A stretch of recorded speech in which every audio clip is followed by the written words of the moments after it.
Hi friends, I've gotten multiple requests for a jellyfish tutorial, so for today's watercolor video, I'll show you step by step how to create this colorful illustration style jellyfish painting. Before we start, go ahead and download my free traceable line drawing. There is a link for that in the description below. And if you're enjoying my watercolor tutorials but haven't yet subscribed, go ahead and subscribe right now and turn on those notifications. It's totally free and you'll be the first to know whenever I drop a new video. Now let's talk supplies.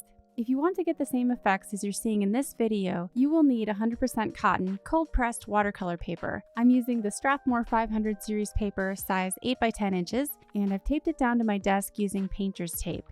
You need water jars, watercolor paints in some fun, bright colors, a pencil, a couple of round brushes. I'm using silver black velvet size 8 and 4, masking fluid if you have it, transfer paper, and a round object for tracing your circle. Grab your round object. I'm actually using a glass bowl for my kitchen, and with your pencil, trace a large circle onto your watercolor paper. You can either freehand sketch the design onto your paper or use transfer paper or some other tracing method to do the drawing. I've already sketched my design and outlined it with a Sharpie, so I'm just tracing the design onto my paper using graphite transfer paper. Grab your masking fluid and a small, cheap brush to paint on the tentacles of the jellyfish. Try to make the lines as smooth and even as possible. This was actually my first time trying out the Daniel Smith masking fluid, and I have to show you guys, at first I tried using the plastic dispensers that come with it, but I kept getting these horrible little air bubbles that were just messing up my lines. So I had to throw that one out, and I tried again with just a small brush, and that worked much better. You can use the masking fluid to protect those little fish and also the edges of your coral reef if you wish.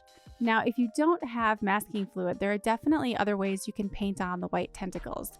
Probably the next best thing is to use an opaque white paint, such as gouache, acrylic, bleed-proof white, or even white gel pens to paint on the tentacles at the very end. This would be your final step in the painting. Once your masking fluid is completely dry, grab your larger round brush and gently paint with water inside the top portion of your drawing. We'll be painting the water surrounding the jellyfish. Paint right over your masking fluid and make sure that there's not too much water, that it's not pooling or forming little puddles next to the masking fluid. Remove any excess water with your brush and dry that on the paper towel. Load up your brush with bright blue paint. I'm using a cool blue. This is Holbein turquoise blue. Be careful to stay within the lines of your circle. Now, because the paper is wet, the paint will soften and spread all across the surface, creating a lovely blended effect. You can mix in a second blue. So here I'm adding ultramarine blue, which is a warmer blue, just for variety, filling in the entire area of ocean water. While the surface is still wet, you can push and pull the paint a little bit. Move those shapes around until you're happy with the design. Fill in the little gaps between the oral arms, and for the portion of ocean just below the jellyfish, you can paint this wet on dry if you'd like, using the same two blue colors. If you used masking fluid to protect the coral, this part should go fairly quickly. You can make the bell of the jellyfish any color you want. I chose orange just to provide a strong contrast against the blue water. My orange color is Winsor & Newton Transparent Orange. Start with clean water first, making sure the bell is glossy damp with no puddles or pools, just like we did with the water. Load up your brush with your color of choice, and using the tip of the brush, outline just a little bit along the bottom and the top. Remove some of that paint by dipping your brush in water, gently blot on your paper towel to remove the excess, and then use this lighter color to move your brush up and down, just missing little gaps in between so the jellyfish looks bright and shiny. You can add a small brush stroke or two of blue into the wet orange paint on the top so the bell looks transparent against ocean water. Paint the first layer of coral. If you used masking fluid to protect the silhouette of the coral reef, remove that now. For the layer of the coral that's further back, I mixed up some watered down ultramarine blue and paint that in, just negative painting around my foreground coral.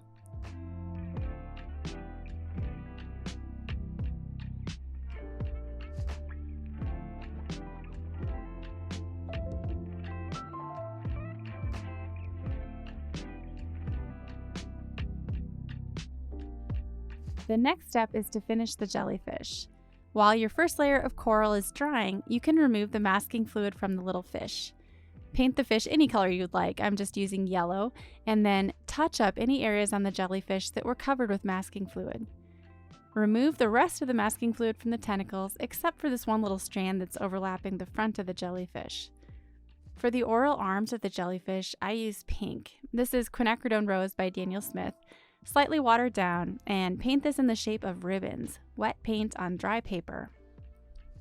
You can water down the paint even more as you approach the ends of the arms, and use more pigment as you come closer to the bell.